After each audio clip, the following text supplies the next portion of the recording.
243 assembly స్థానాలు ఉన్నాయి. ఇదే విషయానికి సంబంధించి మరింత సమాచారాన్ని మా బ్యూరో చీఫ్ కృష్ణమూర్తి అందిస్తారు.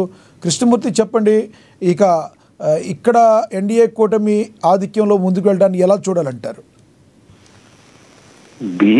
బీహార్ ఎన్నికల్లో ఎన్డీఏ కూటమి ఆధిక్యం ప్రదర్శిస్తున్న నేపథ్యంలో అక్కడ ప్రజలు మరోసారి అంటే అభివృద్ధికి శాంతి సామరస్యాలకు పట్టం కట్టాలని చెప్పేసి భావించాల్సిన అవసరం ఉంటుంది. గతంలో అంటే ఆర్జేడీ లాలూ ప్రసాద్ యాదవ్ నేతృత్వంలోని రాష్ట్రీయ జనతాదళ్ ఆర్జేడీ పాలనలో కొంత అరాచకం అక్కడ జరిగింది, అభివృద్ధి జరగలేదు, యువతకు ఉపాధి దొరకలేదు, వలసలు భారీగా పెరిగాయి అన్న కారణంతో గడిచిన 3 దఫాలుగా ఎన్డీఏ కూటమి నితీష్ కుమార్ నేతృత్వంలో నితీష్ కుమార్ ముఖ్యమంత్రి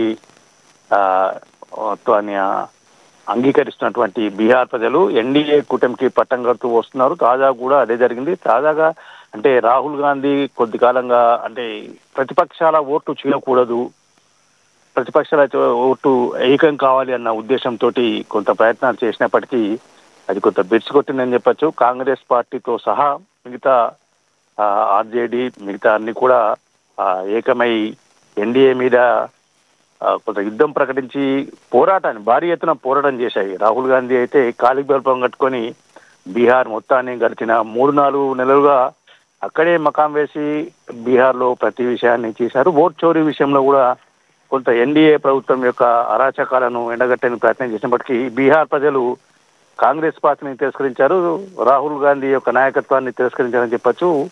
వాస్తవానికి బీహార్లో జరుగుతున్నటువంటి ప్రస్తుతం ఉన్నటువంటి చర్చను బట్టి కానీ వస్తున్నటువంటి సామాజిక మాధ్యమాల్లో వస్తున్నటువంటి కానీ రాజకీయ విశ్లేషకులు చెప్తున్నటువంటి అంశాలను పరిశీలిస్తే కాంగ్రెస్ పార్టీకి కొత్త నాయకత్వం కావాలి. రాహుల్ గాంధీ నేతృత్వంలో కాంగ్రెస్ పార్టీ కొంత అనుకున్న స్థాయిలో పురోగతి సాధించింది. లోక్సభ ఎన్నికల్లో కొంతమేర ప్రతిపక్షాలన్నీ ఐక్యంగా పోరాటం చేయడంతో ఎన్డీఏను కొంత కట్టడి చేసినప్పటికీ పూర్తి స్థాయిలో కట్టడి చేయలేకపోతున్నారు. లోక్సభ ఎన్నికల తర్వాత జరిగినటువంటి మిగతా రాష్ట్రాల ఎన్నికలు తాజాగా బీహార్ ఫలితాలను పరిశీలిస్తే కాంగ్రెస్ పార్టీ రాహుల్ గాంధీ ప్రతిపక్షాలను ఐక్య కూటమి చేసినప్పటికీ కూటమిగా ఏర్పాటు చేసినప్పటికీ వాటిని ఏకతాటిపై నడిపించడం కానీ ప్రజల ఓట్లను ప్రజల యొక్క మనోభావాలను గుర్తించి ప్రవర్తించట్లేదు, వ్యవహరించడం లేదు అన్న ఒక అభిప్రాయం అయితే వ్యక్తం అవుతుంది.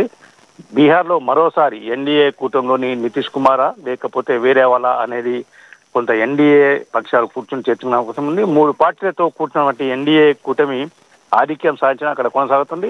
243 స్థానాలు 243 ఉన్నటువంటి స్థానాలలో ఏకంగా 175 స్థానాల వరకు ఇప్పుడు ప్రస్తుతం ఉన్నటువంటి ఎన్డీఏ లీడ్ కనిపిస్తుంది. అంటే పూర్తి స్థాయి మెజార్టీని సాధించింది.